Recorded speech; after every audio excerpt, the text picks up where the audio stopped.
Bienvenue sur Média TV et l'invité de la rédaction. Aujourd'hui, je reçois le professeur Mohamed Knideri, président de l'association Grand Atlas et président du Festival national des arts populaires de Marrakech qui se tient cette année du 22 au 26 juin 2023 au Théâtre Royal.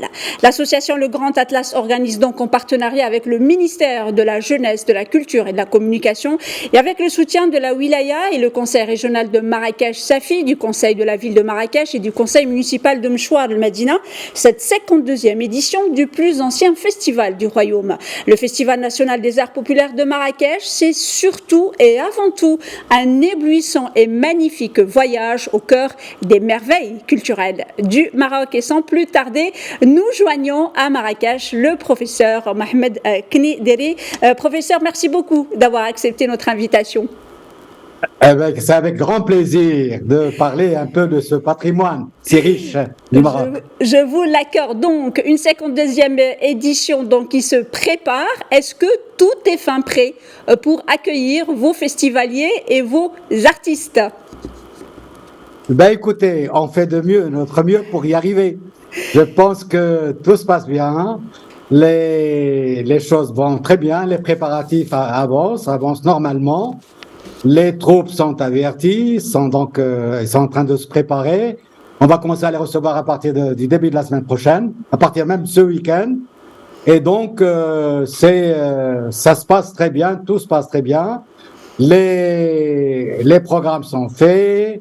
Vous savez que nous avons plusieurs sites au niveau de Marrakech. D'abord, le spectacle principal qui aura lieu donc au Théâtre Royal, l'un des plus beaux théâtres du Maroc.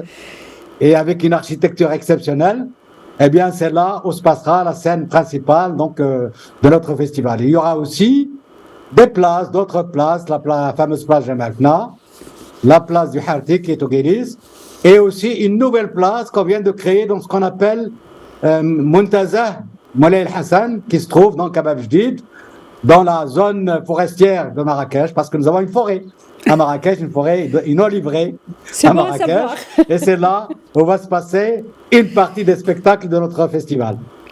Alors, le festival donc se passe, comme vous le dites, donc au Théâtre Royal. J'imagine que c'est une nouvelle mise en scène, une nouvelle disposition. Est-ce que c'est la même équipe qui va travailler justement sur cette mise en scène? Parce que je rappelle, l'an dernier, c'était vraiment exceptionnel, cette entrée et sortie, mais presque sans défaut, on va dire, des artistes sur scène. Comment justement se prépare cette scénographie cette année sur un théâtre qui est peut-être très beau, magnifique, mais qui est un peu plus petit que la mythique scène du Palais Bdia. Oui, justement, il faut qu'on s'adapte cette année donc à ce spectacle, à ce lieu, le nouvel lieu où on va se faire faire passer le festival. Surtout la scène principale, c'est donc au Théâtre Royal parce que le Badi est en restauration en ce moment. Mais le Théâtre Royal s'y prête très bien. Évidemment, avec une mise en scène différente. Nous avons gardé les mêmes metteurs en scène que l'année dernière. C'est un metteur en scène, Tamarakchi, qui est donc très bon, qui est excellent. Et puis l'année dernière, vous avez vu, l'expérience a été bien réussie. Nous maintenons le même réalisateur, avec évidemment aidé par des assistants compétents qui connaissent bien les arts populaires et tout cela. Et puis on va s'adapter puisque le Théâtre Royal il a déjà un jardin. C'est pas le même espace que le Badir. Évidemment, le Badir c'est historique, c'est un monument historique qu'on arrive à faire valoriser et tout cela. Maintenant, le Théâtre Royal c'est aussi beau, c'est une architecture absolument exceptionnelle. Alors évidemment, la scène sera différente. Et même les installations pour les spectateurs, pour les loges et tout cela, ça va être légèrement différemment. Mais on va s'adapter de manière absolument à ce que le spectacle soit le mieux possible et le mieux apprécié possible par les gens qui vont le voir, les spectateurs. De toute manière, c'est sûr qu'on apprécie, en tout cas, rien que d'être au milieu de ces artistes. C'est toujours un très, très beau spectacle de les rencontrer. Alors, l'an dernier, c'était, si je m'abuse, c'était l'Espagne qui était l'invité. Et d'ailleurs, un très, très beau spectacle qu'on avait vu, d'ailleurs, c'était au Théâtre Royal. Est-ce que vous pouvez nous dire un peu plus sur cette programmation, qui sont un peu vos invités et comment vous êtes un peu ouvert sur ces cultures populaires et ces musiques traditionnelles dans le monde? Eh bien, écoutez, chaque année, il y a des surprises. Eh bien, la surprise de cette année, c'est justement notre invité d'honneur, c'est d'abord l'Allemagne. Vous comprenez pourquoi? On a commencé par l'Espagne et cette année, c'est l'Allemagne. Pour des raisons d'abord artistiques, mais aussi des raisons diplomatiques aussi. Parce que nous travaillons, nous faisons connaître un peu notre patrimoine. Et notre patrimoine, il sert aussi pour développer les relations avec les amis, les pays amis. Donc l'Allemagne sera cette année l'invité d'honneur. Et puis il y a aussi l'Afrique qui reste toujours présente avec cette année la RDC, c'est-à-dire la République démocratique du Congo. On va un peu plus au sud par rapport à ce qu'on a fait l'année dernière. Donc, et puis la grande surprise, c'est donc qu'on va sortir un petit peu, on va faire ce qu'on appelle, on va revenir un petit peu à ce qu'on faisait dans le temps, c'est une soirée ou deux soirées des stars. L'année avant, on faisait ça de temps en temps. On amenait des stars pour donner un peu plus d'éclat à notre festival et pour justement intéresser le plus de monde possible. Et on invitait des stars comme Abdel Cherif, comme beaucoup de gens. Et puis cette année, c'est un Marocain qui est très connu et qui est très aimé, c'est Rani. Ah, donc magnifique. Cette année, Rani va donc animer. Oui, le grand Rani, la grande star Rani, qui va donc animer deux spectacles, le samedi à la place Jamaltna et le dimanche à la place du Hardi. Autrement dit, à la Médina, la première soirée, et le Guéliz, la nouvelle Médina, la nouvelle ville, donc à la place du Hardi, la deuxième soirée. Donc voyez la surprise, c'est ça la surprise, c'est les deux soirées de ce qu'on appelle la soirée des stars.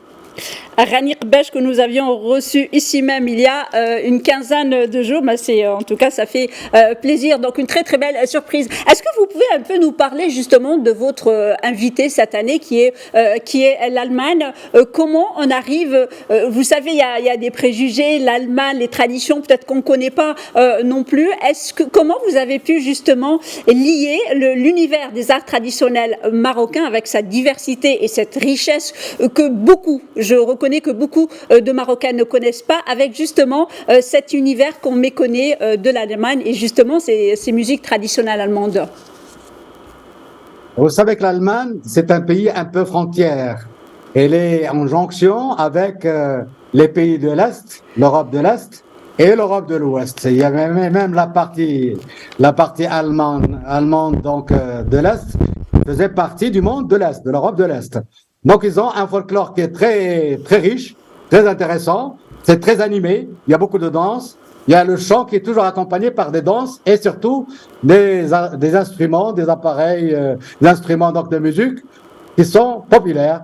Donc, c'est une troupe qui est composée de 9 artistes qui vont donc se produire le 26 à la plage Jamaltna et on va les garder une journée de plus pour qu'elles puissent un peu qu'elle prenne connaissance, que les gens la connaissent mieux. On va donc se reproduire à la plage Jamaltna et ce qu'on appelle le club, ce qu'on appelle le club Les Étoiles de Jamaltna.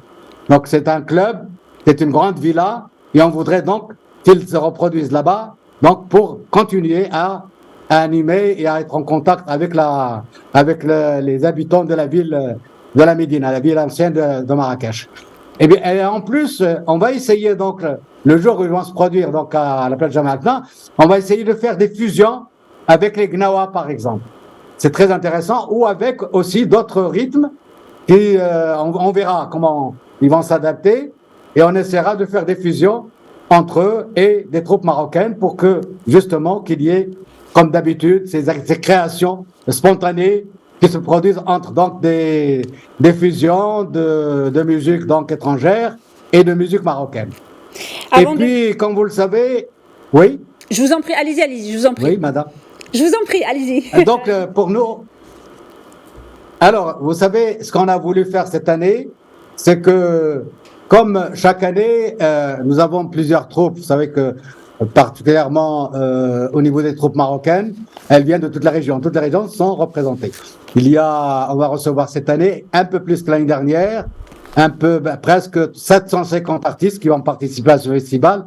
Quand je parle évidemment des artistes marocains qui viennent de toutes les régions. Eh bien, les 60% vont donc se produire au niveau du spectacle principal et 40 à 45% ils vont se produire dans les places. Et donc les places seront animées en même temps depuis le premier jour, c'est-à-dire pendant 5 jours. Et puis, on va essayer, chaque fois qu'on est dans une place avec une troupe étrangère, on va essayer de faire des fusions. Ça, c'est un peu la nouveauté, c'est un peu l'actualité des fusions, c'est un peu à la mode actuellement. Et nous allons essayer d'en faire avec les 3 troupes donc étrangères. On va essayer de faire des fusions au niveau des places, des 3 places.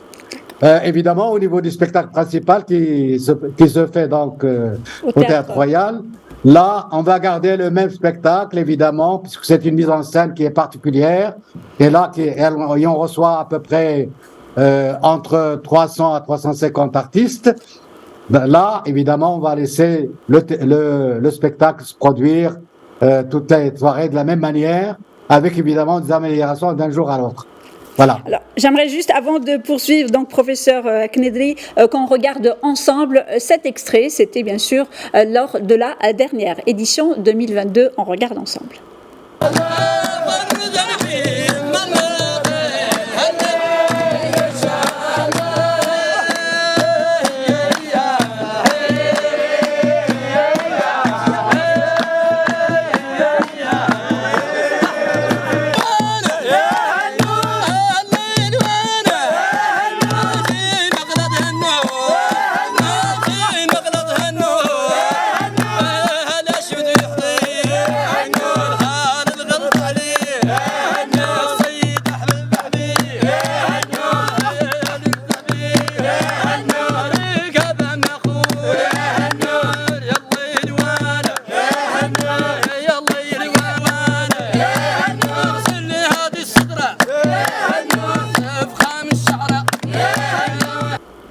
Alors, professeur, j'aimerais vraiment vous poser cette question. Le festival, il a plus qu'un demi-siècle, il a 52 ans.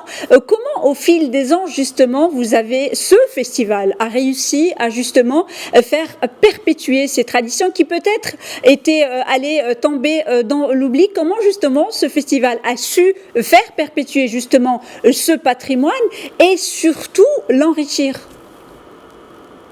Eh bien, écoutez, d'abord parce que vous savez qu'elle a été créée en 1960. C'est le plus ancien festival patrimonial du Maroc, pour ne pas dire de tous les festivals du Maroc. Pourquoi comment on a fait pour le pérenniser? D'abord parce que, il a été créé par Sa Majesté le roi Mohammed V. Et pour justement, avec l'idée, justement, de faire connaître ce patrimoine qui est si riche. Je pense que le patrimoine populaire au Maroc, c'est l'un des plus riches au monde. Et donc déjà, pour faire connaître ce patrimoine qui est très riche. Et puis ça permet de former donc un moussem, en fait, des rencontres entre artistes qui viennent d'horizons différents. Mais c'est quand même très important. Alors, ce qui a fait pérenniser ce patrimoine, c'est justement l'intérêt royal. C'est que chaque fois, pour tous les rois, c'est donc nous avons été assurés de cet haut patronage qui nous encourage, qui encourage tous les organisateurs, parce que vous savez, il y a eu plusieurs organisateurs de ce festival. Oui. Au début, c'était donc le ministère du Tourisme, par le biais de l'ONMT, l'Office national marocain du tourisme. Puis après, et puis c'est arrêté quelques années, et l'association Le Grand Atlas l'a repris donc en 1999. Et puis, nous l'avons repris et organisé pendant 7 éditions. Et il est sorti, à un moment donné, de la ville de Marrakech, de la Médina, pour aller donc se produire au niveau de la Ménara, dans un espace, dans une nature, dans un patrimoine qui est différent. Et puis surtout sur une scène qui était au-dessus de l'eau, Et c'était vraiment magnifique. Et puis après, il est revenu donc à la Médina, donc au Palais Badir. Et après, il a été organisé pendant quelques années avec une fondation du Festival de Marrakech. Puis il s'est arrêté et puis nous l'avons repris. Nous l'avons repris depuis 2018. Et là, justement, c'est juste pourquoi il a été pérennisé. Parce que justement, c'est notre culture, c'est notre patrimoine. Et tout le monde voulait que Marrakech garde ce festival. Parce que ce festival, il nous donne des images, de belles images. Il nous donne notre culture. Il faut connaître notre culture et la diversité de cette culture.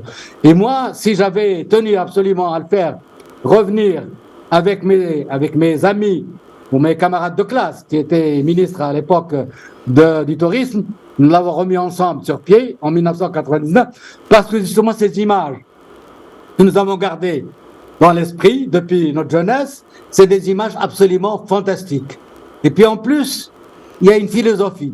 C'est notre patrimoine, c'est notre culture. Et vous savez que notre culture, elle est très variée. Depuis les arabophones, les régions arabophones jusqu'aux régions berbérophones, ou ce que vous voulez, amazigophones, si l'on veut dire. Et même amazigophones très différents, du nord, du Haut-Atlas, le Haut-Atlas du sud, du Source, et puis du Moyen-Atlas, tout cela. C'est donc un patrimoine si riche et si important que nous avons voulu, que le Maroc a voulu, et les chefs d'État marocains, les rois du Maroc, ont toujours voulu à ce que ce festival continue à exister et c'est de notre devoir justement à le faire connaître. Et puis il a beaucoup de succès.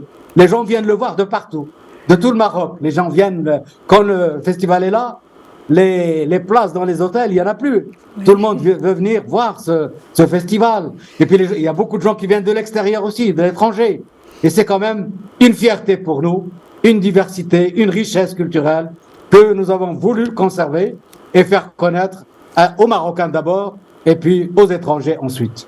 C'est vrai, je peux même témoigner, je plaide coupable. Moi, la première édition, donc la première fois que j'ai participé à ce festival, c'était l'an dernier. C'était justement, Média TV était présent à cette édition post-pandémie. Et puis, non seulement on découvre nos traditions, notre culture musicale, les instruments musicaux, cette fusion qu'il y a entre tous les artistes, mais on découvre aussi un humanisme exceptionnel entre ces artistes. C'est-à-dire que ce festival réussit quelque chose que peut-être on ne trouve pas dans les autres festivals, c'est que tous les artistes sont réunis dans un seul espace. Il y a une telle unité qu'on en est presque jaloux, au fait, parce que c'est vraiment un univers assez exceptionnel. Et justement, ce festival, on va dire, il réussit presque à unir l'impossible. Toutes les possibilités sont unifiées autour justement de ce festival, de cette rencontre pendant pratiquement, les gens, comme vous le dites, vous allez les recevoir pratiquement pendant un mois, ils vont cohabiter et c'est exceptionnel, c'est ce qu'on ressent en tous les cas quand on va à ce festival, cet humanisme de ces artistes. Justement, le festival a réussi à aussi donner de la valeur à ces artistes parce que certainement certains, M. Knédri, peut-être que vous me corrigerez, certains de ces artistes se produisaient peut-être que dans des villages, dans des cérémonies, mais ils n'avaient pas l'occasion de venir se produire devant du public et c'est quelque chose que vous avez réussi puisque certainement il y a des troupes qui peut-être sont jamais venus se produire dans un festival, mais grâce au Festival des Arts Populaires de Marrakech, ils se produisent devant justement un très très grand et vaste public.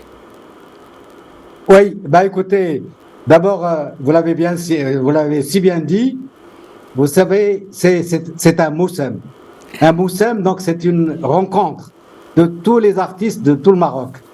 C'est le seul endroit et la seule occasion où tous ces artistes se réunissent, se retrouvent et montrent, développent, si vous voulez, des relations amicales, des relations d'amitié, de fraternité. Et ça leur permet de se découvrir eux-mêmes, où ils voient un peu comment on peut se retrouver entre Marocains, qu'on soit arabophone, qu'on soit berbérophone ou pas. Tous les Marocains se retrouvent. Et ils se retrouvent de manière, dans une intimité incroyable, dans une fête. Pour eux, c'est la fête, c'est vraiment la fête de l'année. Les gens fêtent autre chose, mais eux, ils fêtent cette rencontre, ce moussem qui leur permet de se rencontrer dans une ambiance absolument fraternelle et ça leur permet justement de se divertir. Et vous savez, comme vous l'avez si bien dit, là on les met ensemble, quand ils sortent du spectacle principal, pour eux le spectacle n'est pas terminé. Ça continue toute la nuit. Oui. Et ils vivent pendant les 15 jours où ils se retrouvent à Marrakech ensemble, eh bien, non seulement ils donnent des spectacles, mais en plus, ils font des spectacles entre eux.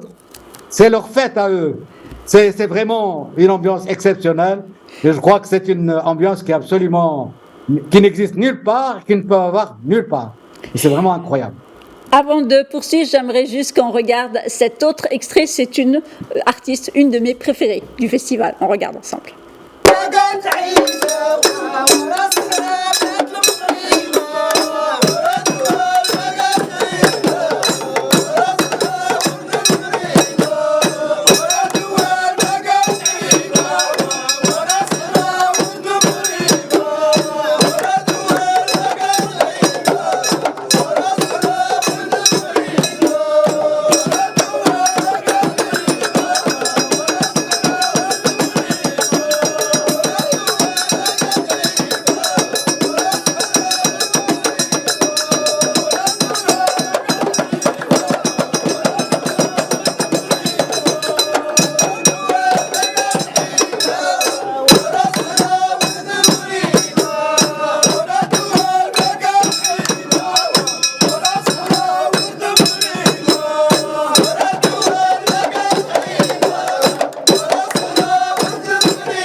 Alors justement, cette artiste, c'est l'une des rares femmes, Raïssa, d'une troupe, professeur Knidri. Quelle place justement occupe la femme juste dans cet univers si masculin, on va le dire, des arts populaires au Maroc? Je sais que vous ne ratez pas une occasion pour justement mettre en valeur ces femmes qui viennent au festival, mais il faut dire que ce n'est pas facile quand même de s'imposer en tant que femme dans cet univers si masculin. Alors, c'est une femme qui a beaucoup de caractéristiques. D'abord, c'est elle la chef du groupe. Oui. C'est rare.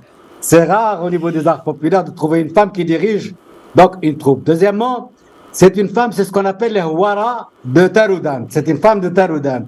Et vous savez, la Taroudant, c'est donc le Haut Atlas. Et le Haut Atlas, qu'est-ce qu'on parle comme dialecte? C'est le dialecte berbère. Et elle, il y a des groupements comme ça, ils sont des arabophones. Et eux, ils chantent en arabe. Ils sont entourés, évidemment, d'Amazigh, du Haut Atlas, mais c'est un groupement qui chante en arabe. C'est pour dire que le Maroc, il n'y a pas de berbérophone, il n'y a pas de berbères, arabes, tout cela. C'est des Marocains où, dans toutes les régions, les gens parlent arabe et en même temps, ou alors des arabophones qui sont à l'intérieur de régions qui parlent amazigh, et ainsi de suite. C'est ça ce qui traduit la richesse de notre patrimoine et de notre pays. Donc c'est une femme, c'est ce qu'on appelle Fatima Shlaha, qui est dans une région amazigh, mais qui chante en arabe, où les gens, son groupe, les Houara, chantent en arabe. C'est vraiment extraordinaire. C'est un peu comme Qartawi, le Qartawi là, donc Rukba, qui eux se trouvent aussi dans les Azagora. Mais c'est un endroit, un petit endroit qui se trouve enclenché, entouré de groupements donc amazigh, et eux c'est un groupement qui parle arabe. Vous savez, c'est ça la richesse qui montre la richesse de notre culture, de notre patrimoine, et également de notre société riche qui a une culture extraordinaire, multiples, riches et diversifiés. Alors diversifié justement, j'aimerais cette fois-ci vous emmener découvrir, on va un peu du côté de Oujda Ergada. On regarde ensemble cet nouvel extrait. Ouais.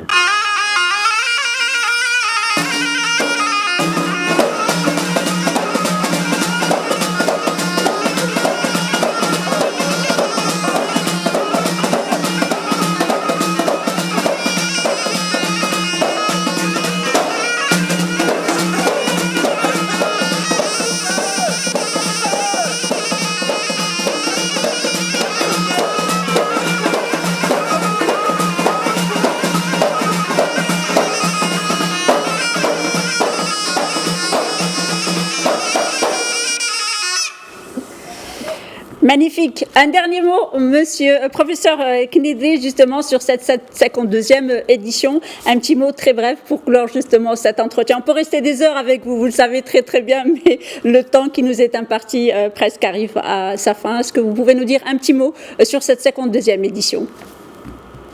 Eh bien, écoutez, d'abord, c'est une édition qui est absolument exceptionnelle dans la mesure où elle va inviter plus de 750 artistes. C'est donc, je pense, le plus grand spectacle que nous puissions voir à Marrakech. D'un autre côté, toutes les places vont être animées en dehors, donc en plus du spectacle principal qui se fait au Théâtre Royal. Troisième chose, c'est que on dira donc à nos Marocains, à nos compatriotes, de venir voir cette richesse, cette beauté des costumes, beauté des danses. C'est vraiment exceptionnel. Venez passer donc des moments agréables avec nous. Vous allez vivre des soirées exceptionnelles, soit au niveau du Théâtre Royal où le spectacle principal se passe, soit dans les grandes places de Marrakech, ou qui seront animées par chaque place sera animée par plus de 10 groupes marocains, en plus des troupes étrangères qui nous viennent d'Afrique et d'Allemagne. Et en plus, les deux spectacles, le samedi et le dimanche, qui vont être animés par une grande star, donc Rani, le grand star marocain Rani. Merci beaucoup, professeur Mohamed Knidri, d'avoir accepté notre invitation. Et je rappelle que vous êtes le président de l'association Grand Atlas et président du Festival national des arts populaires de Marrakech, qui se tient cette année du 22 au 26 juin 2023 au Théâtre Royal. Merci. Merci à vous. Et merci à vous, chers téléspectateurs, pour votre fidélité. L'information se poursuit sur nos différents canaux Média TV Arabique, Média TV Maghreb, Média TV Afrique et sur notre média digital medianews.com.